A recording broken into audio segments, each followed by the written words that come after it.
Hello guys, I am sitting in front of our TES. And did you like this tree? It is my favorite tree.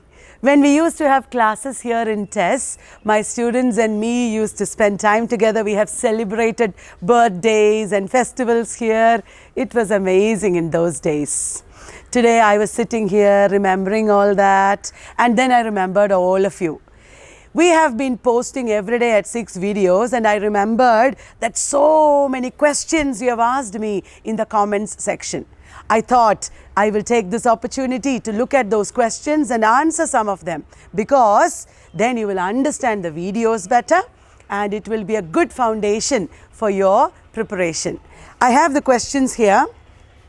Shall I tell you? One question somebody asked me is, what is humanism? Humanism is a movement in culture. Humanism is related to Renaissance, and humanism came at the end of the medieval period. Did you understand? The medieval period, then Renaissance. As part of Renaissance, there is humanism. Now, Renaissance is about the rebirth of human spirit. Renaissance, in the Renaissance times, human beings got new centrality. The dignity of the human being, the experience of the human being became important. Before that, what happened? In the medieval period, human being is treated like animals. Human beings are not treated with respect. The poor human beings, the poor peasants, etc., they have absolutely no respectability in those days. But in the Renaissance period, human beings became respected, human beings became celebrated, human experience, human emotion, all this became important. Are you able to follow me? Humanism is a celebration of human spirit. The literary works of this time, the artistic works of this time showed human spirit, human body, the beauty of the human body, the experiences of the human body, like passion, like love, like revenge, various experiences of the human body, expressions of the human body got centrality in literature and art. That is called humanism, a new focus on the human being. This is part of the Renaissance. This was against medieval centrality of religion, medieval centrality of, the sinfulness of human nature. In the Renaissance period, it is not the sinfulness of human nature, but the beauty, the glory, the resplendence of human nature that is important. Very important examples of humanism are the works of William Shakespeare, the works of Spencer, the works of Sydney, University Wits. All the writers we know of this period were humanists. Are you able to follow now? Okay. The next question I have is, what is ode? ODE, ode. Is it classical or romantic? Very good question. Thank you for asking me that. Ode, as you know, is a kind of literature. It is a genre. Okay, ode is a subgenre of lyric. Lyric poetry means what? Subjective poetry, simple musical poetry. Ode is a kind of lyric. Now, the ode is a classical genre because Pindar in Greek classical period wrote odes. Pindaric ode, choral odes were there in the Greek tragedies. Greek tragedies had choral odes. The chorus came singing odes. Did you understand? However, ode is also a very important genre of the Romantic periods. Not only in the classical period, but also in the Romantic period, ode is important. Many writers like Shelley, for example, Keats, for example, even Wordsworth, they wrote odes, didn't they? So, ode is a lyric poem addressing somebody or something. Ode to the skylark, ode to a nightingale, ode to cloud, ode to the west wind. So these are all poems that address somebody or something. It is in the form of an address. Oh, wild west wind, breath of autumn's being. But it is not necessarily personification. Personification is when something is described as a person with personal feelings, etc. When you address the west wind, you need not personify west wind. You can personify, or You need not personify also. Both are possible. So, ode is a genre that is both classical and romantic. I hope you got that one. Now, another question is Shakespeare important for exams? Well, Shakespeare is the greatest writer of English literature, canonized as well as decanonized. Canonization means Shakespeare became the center, Shakespeare became the tradition, Shakespeare became the greatest writer. That is canonization.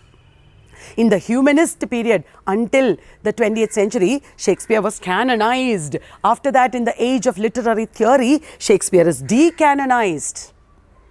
Definitely Shakespeare is important, but will they ask questions about Shakespeare? They will, but the nature of questions are now different. They are asking questions about Shakespeare in NET, for example, or SET, but it is not the old kind of questions. Sometimes they are asking questions to check whether you have read major classics of Shakespeare thoroughly. Once they asked a question, who of the following is not one of the artisans who are rehearsing the play in Midsummer Night's Dream? So if you read the play thoroughly, if you note all the minor points, then only you will be able to answer that. Sometimes they will ask about Shakespeare criticism. Sometimes they will ask about new historicist interpretations of Shakespeare. In so many literary theories like new historicism and cultural materialism, Shakespeare is rediscovered. There are new theories emerging from Shakespeare studies. New historicist books like Political Shakespeare, Alternative Shakespeares, these are all very important.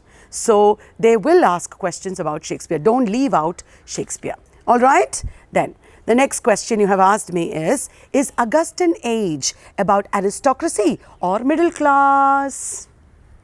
That is also a good question, because sometimes I say Augustan Age is about aristocratic values of upper classes. The aristocratic people are the wits and fops and dandies. Their culture is what is depicted. Sometimes I say Augustan novel is about middle class. Both are important. Remember, I will tell you very simply. Okay? In the Restoration period, 1660, suddenly there was an explosion of aristocratic culture.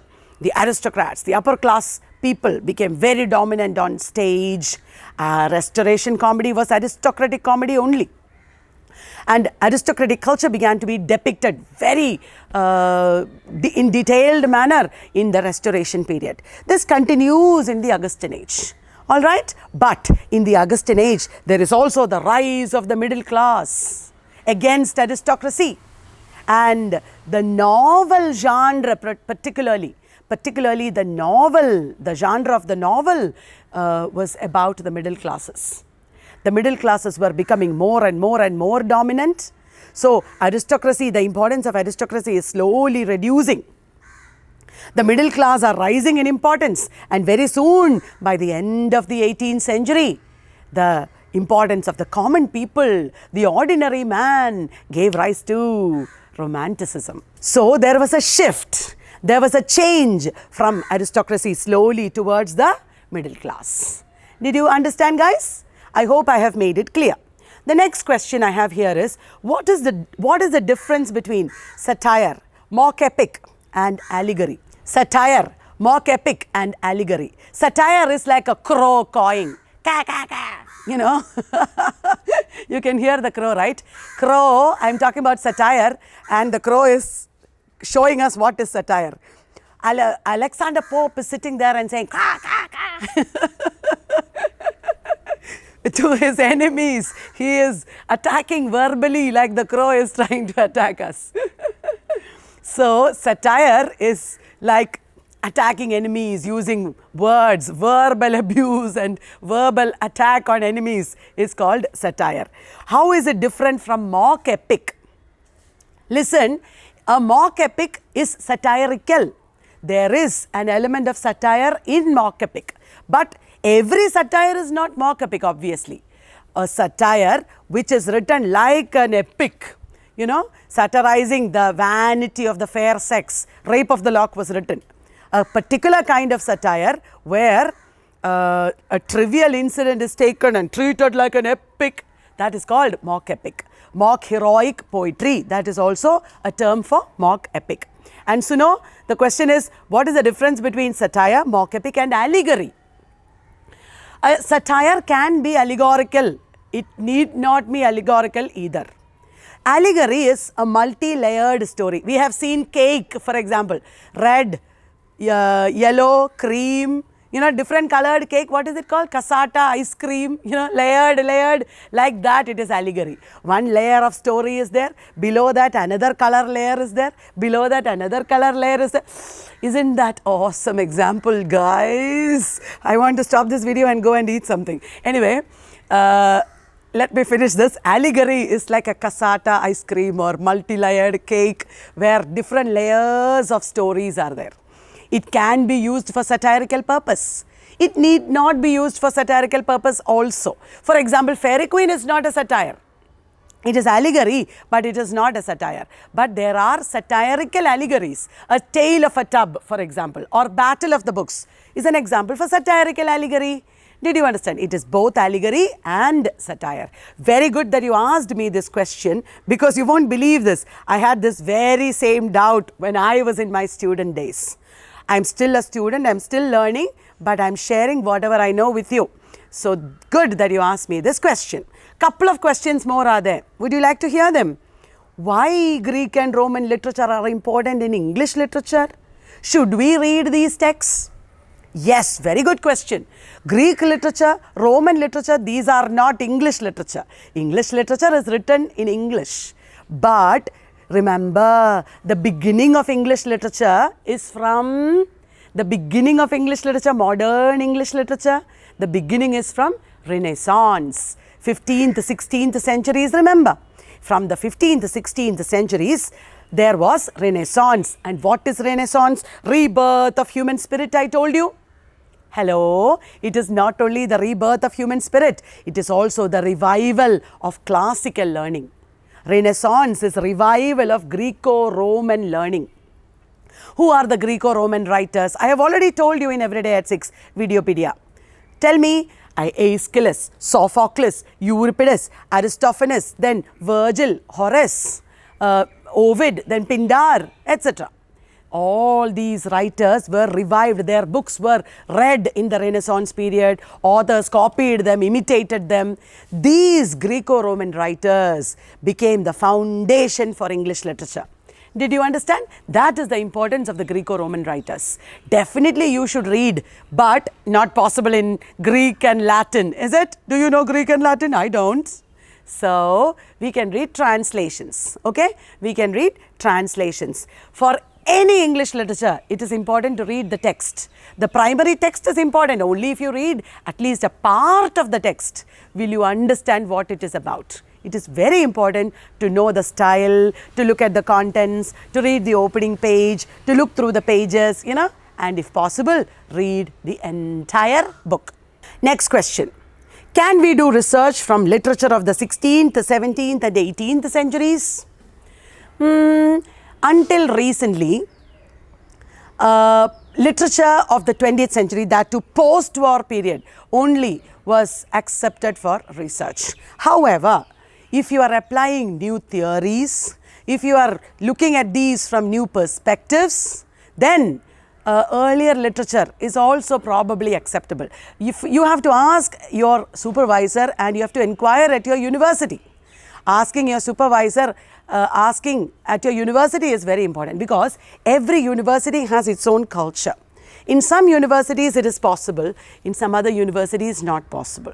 So, if you want to write something about 16th, 17th, 18th centuries, what I would suggest is, first start writing papers, get real knowledge, then think of some excellent new perspective topic, and then approach your supervisor. Probably you'll get accepted. Okay? Right. And the last question for today that I'm taking up, should I read about history and culture whenever I study literature? Whenever you study an author, whenever you study a book, should you read history and culture? At least to some extent possible. You know why? A book is emerging from its culture, from its context, from its socio-political context, isn't it? when Shakespeare writes his plays, he is inevitably writing about his society, about his culture. You should definitely read a little bit extra about history and culture of a particular age. But I know in the practical sense of it, when you prepare for an exam, it is not always possible to read everything about everything. But the earlier you start, the better. When you are in your BA itself, many of you will be students of BA. When you are in your BA course itself, you should start reading like that.